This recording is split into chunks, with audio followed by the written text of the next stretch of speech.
அம்மா என்ன புலம்புறா. நீ வாயை மூடிக்கிட்டு சும்மா இரமட்டி. லோனை போட்டு வண்டி எடுத்ததுன்னா அதுக்கு லோனை கட்டணும்னா இன்னும் 4000 ரூபாய் பாக்கி வேற இருக்குது. ஆனா என்ன பச்சை புள்ளி உட்கார வச்சு கூட்டு பண்ண மாதிரியா கூட்டு போய்கிட்டு இருக்கியா? அந்த 4000 ரூபாய் கட்டி தான் போட்டானே.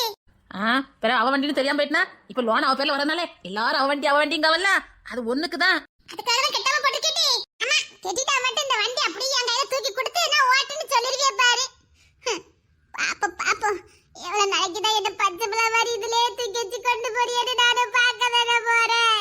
சரி இவ்வளவுதான் பச்சை பிள்ளை மாதிரி நம்மள இதுல தூக்கி வச்சு கொண்டு போறான்னு பார்த்தா அன்னைக்கு சதிசு இல்ல சதிசு. சரி என்னடி பண்ணாவ?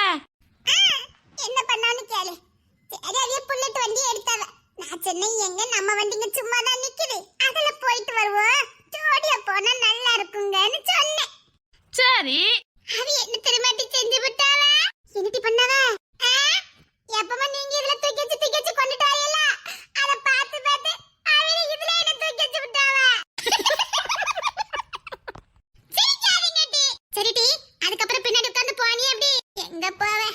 தங்கம் நான் வண்டி ஓட்டுதே. நீ முன்னாடி உட்கார்ந்து பழக்க ஓட்டுட்டே வா நல்லா இருக்கும்னு சொல்லிட்டாவ. அப்போ புருஷனை முன்னாடி பழக்க ஓட்டுட்டே வண்டியில போயிருக்கிய. அட நீ வேற. ஏன் பெரிய சம்பவம் நடந்துட்டடி? ஆமா. என்னடி? ஏதோ சதிசுக்கு தெரிஞ்ச பாட்டி ஒருத்தர் வந்தாவ. சரி ஐயா ராசான்னு அவள கொஞ்சினாவ. சரி நானும் பாசக்கார பாட்டி நினைச்சுக்கிட்டு நம்ம புருஷன் மேல இவ்வளவு பாசமா இருக்காவல பாட்டி நல்லா இருக்கலான்னு கேட்டுவிட்டேன். சரி அந்த பாட்டி இல்ல அந்த பாட்டி அந்த பாட்டி சதிச பார்த்து சொல்லுதாவ. ஏய்யா பச்சை பிள்ளை இதுல திக்கச்ச கொண்டுட்டு வருவாவ. பொண்டாட்டிங்க அவகிட்ட பிள்ளை கொடுத்துட்டு வரலாமல. இப்படி பச்சை பிள்ளை தூக்கிட்டு வாரியையான்னு சொல்லி விட்டாவ. அசிங்கமா பச்சிட்டி. இதுக்கெல்லாம் வித்து போட்டது யாரு? யாரு? நீங்களாடி. ஒழுங்கா பின்னாடி வச்சு கூட்டு போய் பழகி இருந்தா சதிசனுக்கு பின்னாடி வச்சு கூட்டு போயிருப்பாவ. நான் இவ்வளவு அசிங்கப்பட வேண்டிய நிலைமை எனக்கு வந்திருக்காது. சரி விடு. அதுக்கு சதிசனும் சொல்லலையாங்க? என்ன சொல்லணும் எதிர்பார்க்கற? இல்ல இது பச்சை பிள்ளை இல்ல யாச மனைவின்னு எதுவும் சொல்லலையாங்க? சொன்னவ ஏன்டி சலிச்சுக்கிறது? அதுக்கு சந்தோஷப்பட வேண்டியதானே. என்னத்த சந்தோஷப்பட சொல்ற? ஏன்டி அந்த கிளவி இல்ல ஒரே ககபுகரு ஒரே சிரிப்பு. அப்படியாடி? அத்தியா கூட இருக்க இவளுக்கே சிரிப்பு வருது. பின்ன அந்த பாட்டுக்கு வராதங்க. சரி விட்டு தள்ளு. ஒழுங்கா தள்ளிடுங்க. நான் சீட்ல உட்கார்ந்தா வருவேன். அடி இதுல உட்கார்ந்த பேரண்டி நினைச்சனா திரும்பிக்கிட்ட. இத எங்க தான் உட்கார்ந்தா திரும்ப முடிய மாட்டே. அதுக்காக நான் இப்படி உட்கார்ந்து வர மாட்டேன். கார்ல மட்டும் நான் தான் முன்னாடி உட்கார்வேன் அடம் பிடிப்பேன். இந்த பாராட்டி தவிலே கார் ஸ்கூட்டி ஒண்ணா கார்ல முன்னாடி உட்கார்ந்து போனா கெத்தா இருக்கும். இந்த ஸ்கூட்டில முன்னாடி உட்கார்ந்தா பச்சை பிள்ளை உட்கார்ந்த மாதிரி இருக்கும். அதெல்லாம் கிடையாது. கார்லனால நீ முன்னதா உட்காரணும், பைக்லனால நீ முன்னதா உட்காரணும், ஸ்கூட்லனால நீ முன்னாடி தான் உட்காரணும். கால கொடுமைடி கால கொடுமை. டிலா ஏதோ ஒரு சம்பவம் நடந்துச்சு தெரியுமா? என்னடி சம்பவம்? நம்ம ஊர்ல அந்த சுப்பு தாயக்கா பேச்சமாக்கா நல்ல தாயக்காலாம் இருக்காவல்ல. ஆமா நம்ம தெருவே.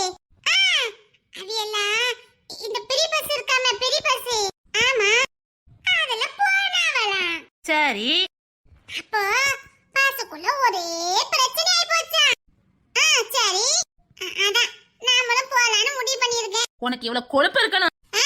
நான் அதுல என்ன போடவே இல்ல. எனக்கும் போவணும். என்ன விளையாடிட்டு நீ? எனக்கு தெரியாது. நானும் போவணும். ஏன்டி உனக்கு இந்த மாதிரிலாம் என்ன போகுது?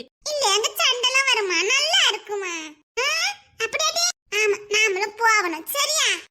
நம்ம மில்லுக்கு போகும்போது பஸ்ல போறதுக்கு நாளனா இல்லாம நடந்தே போவோம் 4 கிலோமீட்டர். அப்பப்பெல்லாம் பெரிய பஸ்ஸே உடல பத்தியா? இப்ப நம்மட்ட காரு பைக்கெல்லாம் இருக்குது.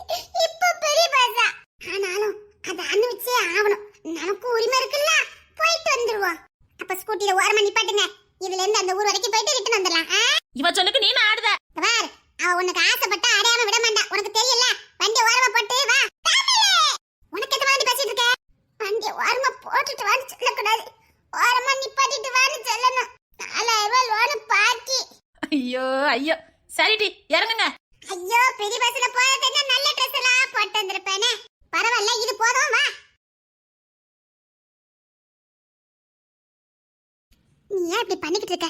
தருண் இல்லாம உன்னால வாழ முடியுமா? அவன் இல்லாம வாழ முடியாதுதான்.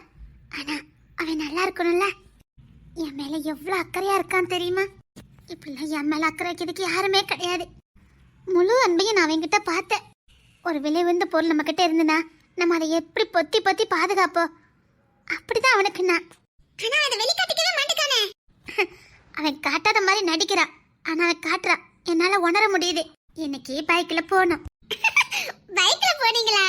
ஆமா. நான் ஃபர்ஸ்ட் அவனை பிடிக்காம தான் இருந்தேன். நான் பிடிக்காம இருந்தா விழுந்துருவேனே. அவன் பின்னாடி நெருங்கி நெருங்கி வந்தா. எனக்கு புரியல. அவனை பிடிச்சதுக்கு அப்புறம் அவன் நார்மல் ஆயிட்டான். ஒரு சின்ன சின்ன விஷயத்திலும் என் மேல ரொம்ப அக்கறையா இருக்கான். இப்படிப்பட்டவங்க எல்லாம் கிடைச்சா அது நமக்கு வரும் தானே. அப்ப ஏன்டி நீ இப்படிலாம் பண்ணிக்கிட்டு இருக்க? உன் மனசு இருக்கிறத அவன்கிட்ட சொல்ல வேண்டியதானே. காலம் பதில் சொல்லும், அவ்வளவுதான். எனக்கு என்னமோ நீ உன் மனசுல இருக்கிறத அவன்கிட்ட சொல்றது நல்லதுன்னு தோணுது. வேண்டாம், இருக்கட்டும் தேன்மொழி. அவன் கொஞ்ச நாள்ல என்ன மறந்து சாதாரண வாழ்க்கை வாழ ஆரம்பிச்சிருவா. அது போதும். ஆனா நீ வாழ மாட்டியே. அவன் வாழ்வானே. எனக்கு அவன் ரொம்ப நல்லா இருக்கணும்னு தோணுது. அவன் ரொம்ப நல்லா இருக்கணும், அவன் சந்தோஷமா இருக்கணும். அதான் எனக்கு வேணும்.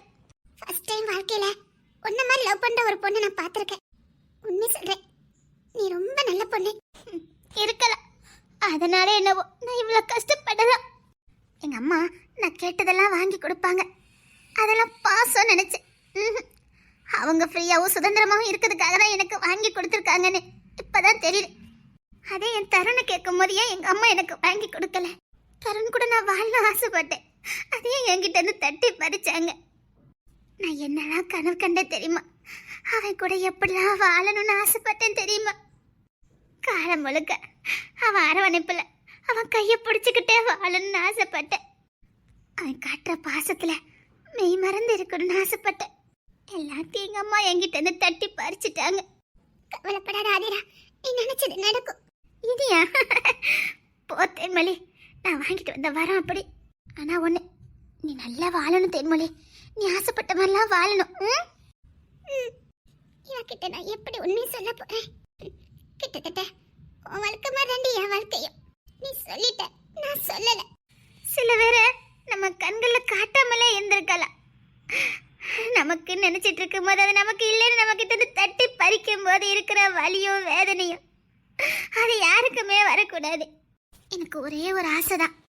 என்ன? என்னை பெத்தவரை நான் பார்க்கணும், என் அப்பாவை நான் பார்க்கணும். ஐயோ, உன் அப்பா எனக்கு தெரியும், நான் எப்படி விட சொல்ல முடியும்? அவரை பார்த்தா நான் கேட்கக்கூடிய ஒரே ஒரு கேள்வி, அதை மட்டும் நான் கேட்டுட்டா போதும். என்ன? ஏன்பா என்ன கைவிட்டீங்கன்னு கேட்பேன். உங்க பிள்ளை தானப்பா, ஏன்பா அந்த ராட்சசி கிட்ட என்ன விட்டீங்கன்னு கேட்பேன். ஏன்பா என் மேல உங்களுக்கு பாசம் இல்லையான்னு கேட்பேன். தென்மணி, நான் எப்படி உங்ககிட்ட உண்மையை சொல்ல போறேன்? எங்க அப்பா கைவிட்டதுனால தானே எல்லாரும் என்ன கைவிடுறாங்க. வலிக்கு தென்மொழி, மனசெல்லாம் வலிக்குது. ஏன்டா இந்த பொறுப்பு நான் எடுத்தேன்னு எனக்கு சில நேரம் என் மேலே வெறுப்பா இருக்குது. என்ன யாருக்குமே பிடிக்கல தென்மொழி. யார் சொன்னா உன்னை யாருக்குமே பிடிக்கலன்னு? எல்லாருக்குமே உன்னை ரொம்ப பிடிக்கும். இல்ல, எல்லாருக்கும் பிடிக்கும் தான். ஆனா நமக்குன்னு ஒரு உறவு வேணும். அது அப்பாவா இருக்க முடியும், இல்ல கெட்டின புருஷனா தான் இருக்க முடியும். இவங்க ரெண்டு பேரால மட்டும்தான் நம்ம மேல உண்மையான பாசத்தை காட்ட முடியும். மற்ற உறவுகள்லாம் அவங்களுக்குன்னு ஒரு உறவு வரைக்கும் தான் நாம. ஆனா அப்பாவுக்கும் சரி கெட்டின புருஷனுக்கும் சரி எப்பவுமே நாம மட்டும் தான் முன்னுரிமையா இருப்போம். அந்த உறவு வேணும்னு ஆசைப்படுறேன். ஆனா அது எனக்கு ரெண்டுமே கிடைக்கல பத்தியா? ஐயோ, இல்ல, நான் தருணுகிட்ட எல்லாம் உண்மையை சொல்ல போறேன். நான் தருணுகிட்ட எல்லாம் உண்மையை சொல்ல போறேன். இதுக்கு மேல நான் மூடி மறைக்கிறது தப்பு. அக்காவோ தம்பியோ யாரோ ஏதோ ஒரு உறவு, அவங்களுக்குன்னு ஒரு துணை வர வரைக்கும் தான் நாம. அந்த பாசம் எனக்கு வேண்டாம். நம்ம மேல மட்டும் பாசம் வைக்கிற ஒரு உறவு வேணும். அதுதான் நாம இந்த உலகத்துல வாழறதுக்கான அர்த்தத்தை கொடுக்கும். அந்த பாசம் எனக்கு வேணும். நான் ஒன்னு சொல்லிட்டா, நிச்சயமா அந்த பாசம் உனக்கு கிடைக்கும். அப்பா பாசமும் கிடைக்கும், ஹஸ்பண்ட் பாசமும் உனக்கு கிடைக்கும். நான் கிடைக்க வைப்பேன். பார்க்கலாம். சரி, நான் போயிட்டு வரேன். சரி. அப்பா, ஆதிராவுக்கும் சில உண்மை தெரிஞ்சிருக்கு. ம், பாவம் ஆதிரா. என்ன ஒரு மாதிரி உட்காந்துருக்கியா? என்னத்துக்கு? ஒண்ணு இல்லைங்க. ஒண்ணு இல்ல. ஒண்ணு இல்ல. உண்மை சொல்லி ஒண்ணு இல்ல. யார்கிட்ட மறைக்கிற? என்ன என்ன ஒரு மாதிரியா பேசுறீங்க? அடிச்சிருவேன். உண்மை சொல்லி. என்ன? எடி, என்ன பார்த்தா அடிக்கிற மாதிரியா இருக்குது. ஐயா ஐயா, இப்படி பேசுறது தெரிஞ்சாலும் நீ திருப்பி வச்சு அடிக்க வேண்டாம். லுசு லுசு. போங்க, நான் பயந்துட்டேன். பயந்துட்டியா? பயப்படுறேன்னா ஏதோ மனசுக்குள்ள இருக்குது, அதான் உனக்கு பயம் வந்திருக்கு, அப்படிதானே? சும்மா உனக்கு எதுக்கு பயம் வரணும்? இப்ப சீரியஸாவே நான் கோவப்படுறேன். என்ன உன் மனசு என்ன இருக்குது? உண்மை சொல்லு. ஒண்ணு இல்லையே. பயம் தானே சொன்ன? அதுக்கு உள்ளுக்குள்ள ஏதோ ஒன்று இருந்தாதான் பயம் வரும். உண்மை சொல்லு. ஏதோ வெளியில சொல்ல முடியாத பிரச்சனை ஏதோ உனக்கு இருக்குது, அதான் நீ பயப்படுற. உண்மை சொல்லு, என்னன்னு சொல்லு. நான் உன் புருஷன் தானே, என் மேல உனக்கு நம்பிக்கை இருக்குல்ல? தைரியமா சொல்லு. இல்லங்க. சொல்லேன்னு சொன்னேன். என்ன என்னங்க மிரட்டுறீங்க? நான் இங்க பாத்துட்டு தான் இருக்கேன். ஆளுக்காலாம் மனசுக்கு ஏதோ ஒண்ணு வச்சுக்கிட்டு தான் எல்லாரும் சுத்திக்கிட்டு இருக்கீங்க. ஆதிரா என்னன்னா பெரிய மனுஷி மாதிரி பேசிட்டு போறா. அவளுக்கு ஏதோ ரகசியம் தெரிஞ்சிருக்கு, அது சொல்ல முடியாம மெல்ல முடியாம அவன் சுத்திட்டு இருக்கான். அவன் தருணே, அவன் என்ன பண்ணனு தெரியாம மொழி புதுங்கி போய் அலைதான். நீ 2 நாளா மோதி தூக்கிட்டு உட்கார்ந்துருக்க. ஏதோ ஒண்ணு நடந்திருக்கு, உண்மை சொல்லு. ஏன் எதுக்கு? யாராவது எங்களுக்கு தெரியாம உங்களை மிரட்டுவாங்களா? உண்மை சொல்லு. உண்மை சொல்லு. நீ 2 நாளைக்கு முன்னாடி நல்லா தான் இருந்த, திடீர்னு இப்படி மாறி இருக்க. என்ன அந்த காதம்பரி உன்னை தனியா குடிச்சிட்டு மிரட்டினாளா? என்னது? உண்மை சொல்லு. என்ன கல்யாணம் பண்ணக்கூடாது, வைக்க கூடாது, ஏதாவது சொல்லி உன்னை மிரட்டினாளா? என்ன கிஷோர்? அப்படின்னா ஏதோ ஒண்ணு நடந்திருக்கு. நீ 2 நாளைக்கு முன்னாடி காலேஜ் வந்ததுக்காக போனல காலேஜுக்கு, என்ன நடந்தது? உண்மை சொல்லு. நீ தனியா போனேன், போகும்போது சந்தோஷமா தான் போனேன், வரும்போது தான் துக்கமா வந்தேன். நான் அப்பவே உன்னை நோட் பண்ணேன். சரி பஸ்ல போயிட்டு இருக்கா, டயர்டா இருக்கேன்னு நினைச்சுக்கிட்டேன். இல்ல, ஏதோ ஒண்ணு இடையில நடந்திருக்கு. என்ன யார் உன்னை மிரட்டினாங்களா? இல்ல அந்த குச்சாலத்துக்கார இருந்து எது பேசினானா? உண்மை சொல்லு. இல்ல கிஷோர். உன் முகத்தை போத்தாலே தெரியுது.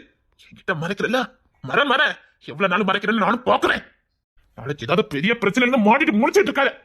எதுனாலும் என்கிட்ட சொல்லு. அது வந்து சொல்லு. என்ன நான் இருக்கேன், பயப்படாத. எதுனாலும் என்கிட்ட சொல்லு. நீ எனக்கு சரிபாதி. உனக்கு ஒரு பிரச்சனை அது எனக்கும் தான், எனக்கு ஒண்ணுனா அது உனக்கும் தான். அதான் கேக்குறேன். நீ தெரிஞ்சதை சொன்னா அதுக்கேற்ற ஏதாவது முன்னெச்சரிக்கை ஏதாவது பண்ணுவல்ல? சொல்லு. நம்ம கல்யாணத்தை கொஞ்சம் தள்ளி போடலாமா?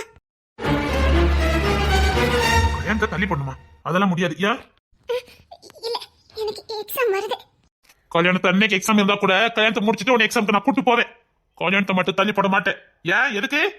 எனக்கு நீ சொந்தமாகணும், அவ்வளவுதான். இல்ல, மனசுல ஏதோ வச்சுக்கிட்டு வெளியே ஏதோ பேசிக்கிட்டு இருக்க. கல்யாணத்தை நிப்பாட்ட முடியாது. ஏன்? எதுக்கு? கல்யாணத்துக்காக தான் நீ போட்டு உட்கார்ந்துருக்கேன். சிம்பிளா தானே முடிக்க போறோம், ஒன்னும் பிரச்சனை இல்ல. எனக்கு எனக்கு இப்ப கல்யாணம் வேண்டாம். முடியாது. வேண்டாம்னு சொல்றேன்ல. இப்ப வேண்டாமா? எப்பவுமே வேண்டாமா? கல்யாணம் வேண்டாம் ப்ளீஸ். இப்ப வேண்டாமா? எப்பவுமே வேண்டாமா? இங்க பாரு, இப்ப மட்டும் கல்யாணத்துக்கு ஏதாவது தடை பண்ணுன, சின்னத்துக்கு உங்ககிட்ட தாலியை கட்ட மாட்டேன். என்னை பத்தி தெரியும்ல, மனசுக்கு சொல்ல மாட்டேன். ஏதோ பிரச்சனை நடந்திருக்கு, ஆனா கல்யாணம் மட்டும் வேண்டாம். முடியாது. எனக்கு நான் உனக்கு முடிவானது தானே. என்ன நம்பிதான் வீட்டுக்கு வந்த ஊருக்கு அப்படித்தானே பேசிட்டு இருக்கானுங்க. எனக்கு தெரியாது, இந்த வாரம் நமக்கு கல்யாணம், அதை நான் மாத்த முடியாது. வேண்டாம்னு சொல்றேன்ல. ஏய், என்னடி ஏன் கத்துறீங்க? என்ன நினைச்சு நினைச்சு பேசிட்டு இருக்கியா? என்ன பார்த்தா கேளு பையன் மத்ததான் உனக்கு. சொல்லிட்டு லீவ் போட்ட, சொல்லிட்டு லீவ் போட்ட. அடுத்த கல்யாணத்தை பண்ணிட்டு அப்படியே டெல்லிக்கு போயிடறேன்னு சொல்லிட்டு லீவ் போட்டுருக்க. உனக்கு படிப்பு டெல்லியில தானே இருக்குது, பரவாயில்ல. எதுக்கு திடீர்னு கல்யாணம் வேண்டாம் சொல்லி பிரச்சனை பண்ணிக்கிட்டு இருக்க? என்ன பைக்கம் பிடிக்க வச்சாத. ஒரு அளவுக்கு தான் தாங்க முடியும். ஒரே தாங்க வச்ச போடின்னு போய்கிட்டா இருப்ப. என்னால முடியலமா இவ கூட போராடுறதுக்கு. நான் பாத்துக்கிட்டு நீ அமைதலா இரு. அம்மா, இவன் நினைச்சு நினைச்சு பேசிக்கிட்டு இருக்காமா. நீ கொஞ்சம் உள்ள போமா, நான் வரேன். சரிங்க. உனக்கு அறிவு இருக்கா இல்லையா? அம்மா, அவ எதுக்கு தெரியுமா நீ இவ்வளவு கேட்டு சொல்ல மாட்டேக்கா? உன் முற்கோபம் தான். உன் முற்கோபத்தினால ஏதாவது நீ பண்ணிட கூடாதுங்கக்காக தான் அவன் சொல்ல மாட்டேங்கிறா. சும்மா ஒத்தி ஒண்ணு கல்யாணம் வேண்டாம்னு சொல்ல மாட்டா. அவளுக்கு ஏதோ ஒண்ணு நடந்திருக்கு. ஏதோ பார்க்க கூடாத பாத்திருக்கா, கேட்க கூடாதத கேட்டிருக்கா. அதனால தாண்டா அப்படி இருக்கா. ஒரு பொண்ணு அமைதலா இருக்கானா அவளுக்கு பின்னாடி 1000 பிரச்சனை இருக்குன்னு அர்த்தம். அந்த பிரச்சனையை வெளில சொல்ல முடியாம தவிக்கிறான்னு அர்த்தம். இந்நேரத்துல அவளுக்கு தேவை தனிமை மட்டும்தான், இப்படி மிரட்டல் இல்ல. என்னம்மா சொல்றீங்க? கொஞ்சம் பொறுமையா இருடா. எல்லாமே கொஞ்சம் மர்மமா தான் இருக்குது. இவ மட்டும் இல்லடா, எனக்கு கொஞ்சம் மனசு சரியில்லாம தான் இருக்குது. என்னம்மா சொல்லிக்கிட்டு இருக்கீங்க? அவ 2 நாளாவே ஒரு மாதிரி தாண்டா இருக்கா.